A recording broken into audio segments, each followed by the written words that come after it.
जैसा कि last episode में हमने देखा कि टैन शैंग हॉस्टल 7 का बिग बॉस बन गया था, लेकिन तभी वहाँ एक लड़की और आती है और परंपरा के अनुसार अब टैन शैंग उससे लड़ने लगता है। उस लड़के की स्पिरिट सोल रैबिट की है और वो लड़की बहुत ज्यादा शक्तिशाली है। उन दोनों की फाइट में दोनों एक दूसरे पर भारी पड़ते हैं और फिर लास्ट में लड़की टैन शैंग को हरा देती है और अब हॉस्टल 7 का बिग बॉस उस लड़की को बना दिया जाता है। इस लड़की का नाम जीवू है। यहाँ पर कोएड हॉस्टल है क्योंकि यहाँ सब सिर्फ बच्चे हैं, इसलिए गर्ल्स और बॉयज अलग अलग हॉस्टल में नहीं रहते। अब सब फिर एक दूसरे की सोल पावर पूछते हैं और जब टैन शैंग उन्हें अपनी सोल पावर फुल बताता है तो सब बच्चे बहुत चौंक जाते हैं। अब वहाँ फिर टीचर आते हैं और टैन शैंग को उसका ब्लैंकेट देते हैं। असल में हॉस्टल 7 के अंदर रहने वाले सभी बच्चे वर्किंग स्टूडेंट्स थे, यानी वो यहाँ रहकर पार्ट टाइम जॉब भी करते थे ताकि वो अपनी फीस भर सके। अब फिर टीचर टैन शैंग और जीवू को उनके काम बता के वहाँ से चले जाते हैं। अब टीचर उसे सिर्फ एक ब्लैंकेट देकर गया था और जीवू के पास कोई ब्लैंकेट था ही नहीं, इसलिए वो टैन शैंग से अपने और उसके दोनों के बेड्स को मिलाकर एक करने को कहती है ताकि वो दोनों एक ही बेड पर सो सके।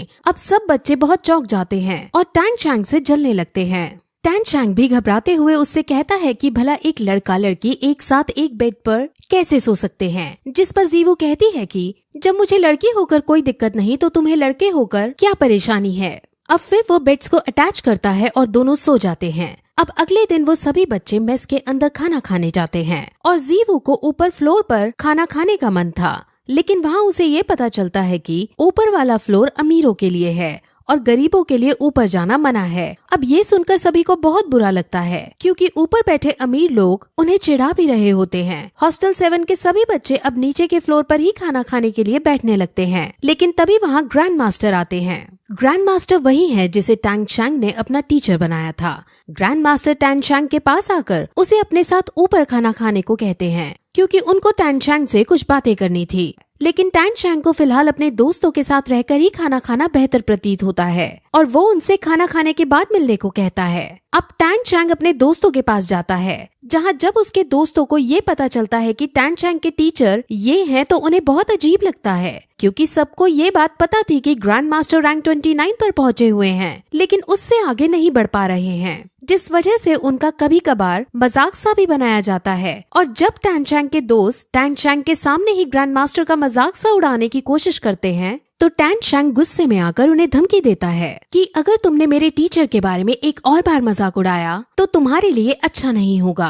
अब वो फिर सीधे ग्रैंड मास्टर से मिलने जाता है और अब ग्रैंड मास्टर उससे उसकी दूसरी स्पिरिट सोल को दिखाने को कहते हैं। वो उन्हें अपनी दूसरी स्पिरिट सोल दिखाता है जो असल में एक हैमर की थी। ग्रैंड मास्टर ये देखकर बहुत इम्प्रेस होते हैं और जब उन्हें ये पता चलता है कि उसके पापा एक लोहार हैं तो उन्हें थोड़ा अजीब लगता है कि आखिर लोहार के बेटे के पास इतना टैलेंट कैसे, लेकिन वो इसको एक अच्छा मैच ही कहते हैं क्योंकि लोहार के पास हथौड़े की स्पिरिट सोल से अच्छा कॉम्बिनेशन नहीं हो सकता था। अब वो फिर टैन शैंग को हैमर वाली स्पिरिट सोल में स्पिरिट रिंग को ऐड करने की मना करते हैं और जैसे ही वो ग्रैंड मास्टर से ये बात सुनता है तो वो बहुत चौंक जाता है क्योंकि उसके पापा ने भी उसे मना किया था कि उसे कभी भी हैमर स्पिरिट सोल में स्पिरिट रिंग ऐड नहीं करनी। अब वो इसका रीजन ग्रैंड मास्टर से पूछता है, जिस पर ग्रैंड मास्टर उसे सिर्फ इतना कहते हैं कि सही समय आने पर तुम्हें अपने आप पता चल जाएगा। अब ग्रैंड मास्टर टैन शैंग को अपने अंडर में रखकर उसकी ट्रेनिंग को करवाना चाहते थे और उसके स्पिरिट मास्टर बनना चाहते थे, लेकिन स्पिरिट मास्टर बनने के लिए उसे अपनी रैंक बढ़ानी होगी। अभी उसकी रैंक 10 है और रैंक 11 पर पहुंचने के लिए उसे स्पिरिट रिंग की जरूरत होगी और स्पिरिट रिंग उसे सिर्फ 20 को मारकर ही मिल सकती है, जिस वजह से वो अब एक खास तरह के जंगल में जाने का डिसाइड करते हैं ताकि उस खास तरह के जंगल में जाकर उन्हें शिकार करने के लिए 20 मिल सके। वो उसे फिर उसकी स्पिरिट सोल जो कि एक ब्लू सिल्वर ग्रास की है उसके बारे में उसे कई सारी नॉलेज देते हैं और वो नॉलेज हम आपको आगे आने वाली वीडियोस में स्टोरी के साथ बताएंगे। अब फिर टैन शैंग अपने हॉस्टल में सोने के लिए जाने लगता है क्योंकि कल उसे जल्दी उठकर ग्रैंड मास्टर के साथ जाना था, लेकिन हॉस्टल में जाते वक्त उसे रास्ते में जीवू दिखती है। असल में जीवू समझ जाती है कि पिछले दिन टैन शैंग मन से उससे हारा था और उसने अपनी पूरी एबिलिटीज नहीं दिखाई थी, इसलिए अब जीवू उसे रास्ते में रोककर फाइट करना चाहती थी। अब वो दोनों फाइट करते हैं और फाइट करते वक्त दोनों के बीच एक रोमांटिक एंगल भी नजर आता है और तभी वहाँ एक लेडी टीचर उन्हें इस कंडीशन में देख लेती है और उन्हें गलत समझ लेती है। वो इतने छोटे बच्चे थे और दूसरी बात वो पब्लिक में ये सब कर रहे थे, जिस वजह से वो उनको डांटने लगती है, लेकिन जीवू इतनी शरारती थी कि वो टीचर को ही धक्का मारकर वहाँ से चली जाती है। अब फिर अगले दिन टैंग शैंग ग्रैंड मास्टर के साथ गाड़ी में बैठकर जंगल में जाने लगता है और रास्ते में वो उसे कई तरह के बीस्ट के बारे में नॉलेज देता है। वो फिर उसे एक खास तरह की बेल्ट देता है और उस बेल्ट के अंदर वो जितना चाहे उतना सामान स्टोर कर सकता है। अब इस बेल्ट को पाकर टैंग शैंग बहुत खुश हो जाता है क्योंकि वो अपने हिडन वेपन्स भी इसमें छुपा सकता था। अब वो इस जंगल के एंट्रेंस के पास पहुंच जाते हैं और इस एंट्रेंस के थ्रू सिर्फ खास लोग ही जा सकते थे और ग्रैंड मास्टर का रुतबा तो पूरे शहर के अंदर था, जिस वजह से ग्रैंड मास्टर और टैंग शैंग को जंगल के अंदर जाने की परमिशन दे दी जाती है। अब वो दोनों जंगल के अंदर जाते हैं। जंगल के अंदर कई खतरनाक बीस्ट मौजूद थे और उन बीस्ट से इन दोनों को भी खतरा हो सकता था, इसलिए ये दोनों अब कदम फूंक फूंक कर आगे बढ़ते हैं। अब फिर ग्रैंड मास्टर उसे अपनी स्पिरिट सोल दिखाता है जो कि असल में एक बीस्ट टाइप की स्पिरिट सोल है। उनकी स्पिरिट सोल बहुत ज्यादा खास और एक तरह की वेरिएंट थी, लेकिन अब टैंग शैंग को थोड़ा सा अजीब लगता है क्योंकि उनकी स्पिरिट सोल तो इतनी अच्छी है फिर भी उनकी रैंक आगे क्यों नहीं बढ़ रही। जिस पर अब ग्रैंड मास्टर उसे सच्चाई बताता है कि उसकी ये स्पिरिट सोल जब ही अवेकन हो गई थी जब उसकी रैंक हाफ थी और इस वजह से अब वो कितना भी हार्ड ट्रेन कर ले वो कभी भी अपनी रैंक को आगे नहीं बढ़ा पाएगा और इसीलिए ही ग्रैंड मास्टर ने अब रैंक बढ़ाने को छोड़ रैंक्स के बारे में पढ़ना शुरू कर दिया था और अब बहुत सारी नॉलेज इकट्ठा कर ली थी। अब फिर उसे अपनी बीस्ट स्पिरिट सोल के बारे में बताता है कि ये एक बार में 3 अटैक कर सकता है और ये बहुत शक्तिशाली भी है। वहाँ से वो लोग फिर आगे बढ़ते हैं और उन्हें एक बीस्ट नजर आता है, लेकिन वो बीस्ट बहुत कमजोर था और उसको मारने से उन्हें एनर्जी नहीं मिलने वाली थी, जिस वजह से वो उसको वहीं छोड़ आगे बढ़ जाते हैं। वहाँ उन्हें अब एक पेड़ दिखता है जिसको टैंग शैंग एब्जॉर्ब करके ब्लू सिल्वर ग्रास की स्पिरिट रिंग बढ़ा सकता था, लेकिन उस पेड़ की उम्र बहुत कम थी जिस वजह से वो उनके लिए सूटेबल नहीं है और अब वो आगे बढ़ जाते हैं। असल में वो कलर को देखकर उसकी उम्र का पता लगा सकते हैं। अब उनको बीस्ट ढूंढते ढूंढते रात हो जाती है और अब ग्रैंड मास्टर अपनी बीस्ट टाइप की स्पिरिट सोल को बाहर निकालते हैं और उसे मूली खिलाते हैं। असल में इस बीस्ट की स्पेशल पावर फाट मारना था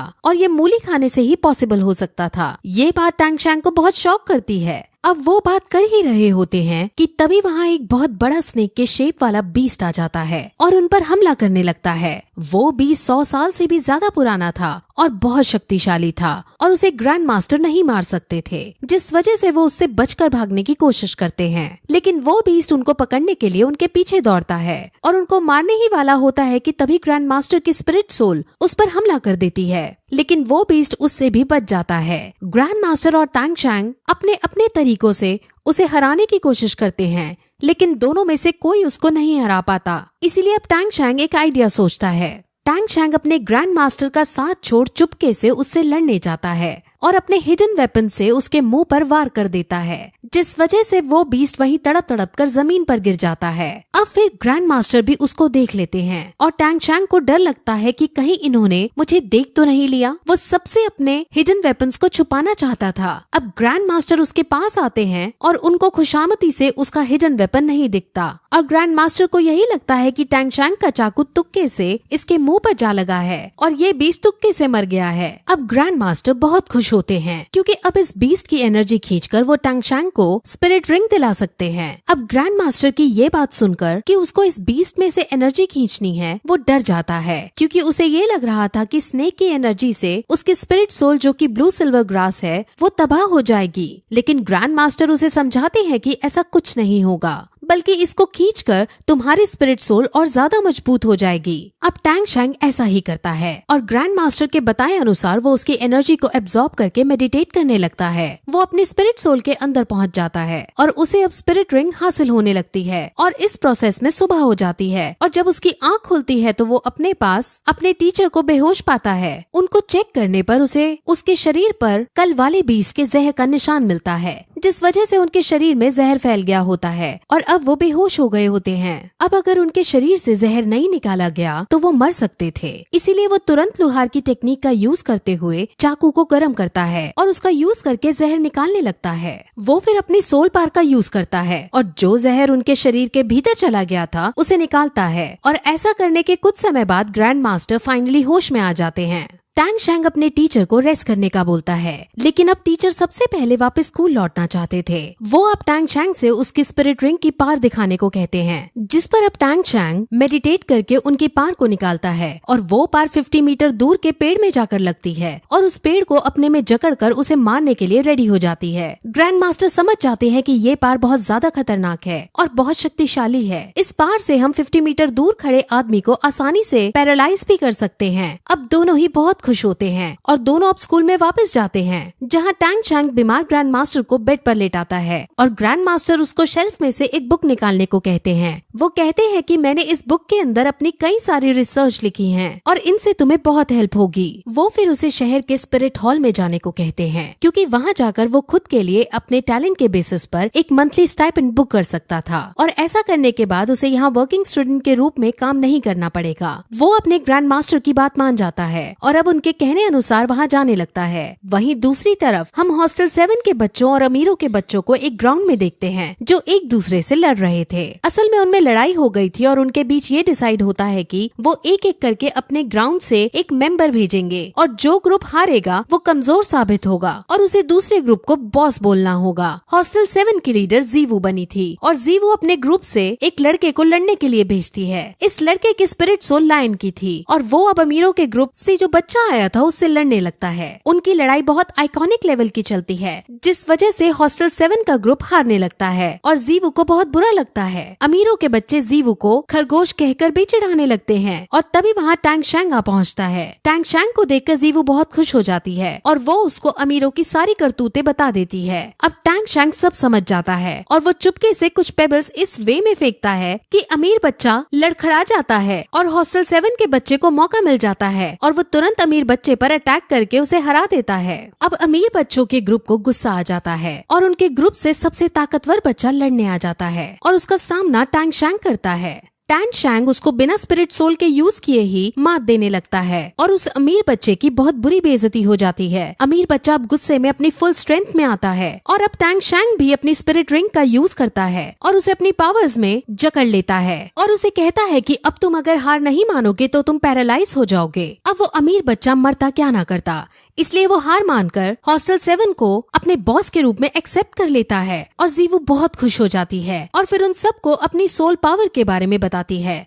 उसकी सोल पावर रैंक 12 की थी और सब ये सुनकर बहुत चौंक जाते हैं। अब टैंग शैंग ग्रैंड मास्टर के कहे अनुसार स्पिरिट हॉल एकेडमी में जाने लगता है और वहाँ पहुंचकर उसे अपने गांव वाले स्पिरिट मास्टर दिखते हैं और यही इस जगह पर ये एपिसोड खत्म हो जाता है।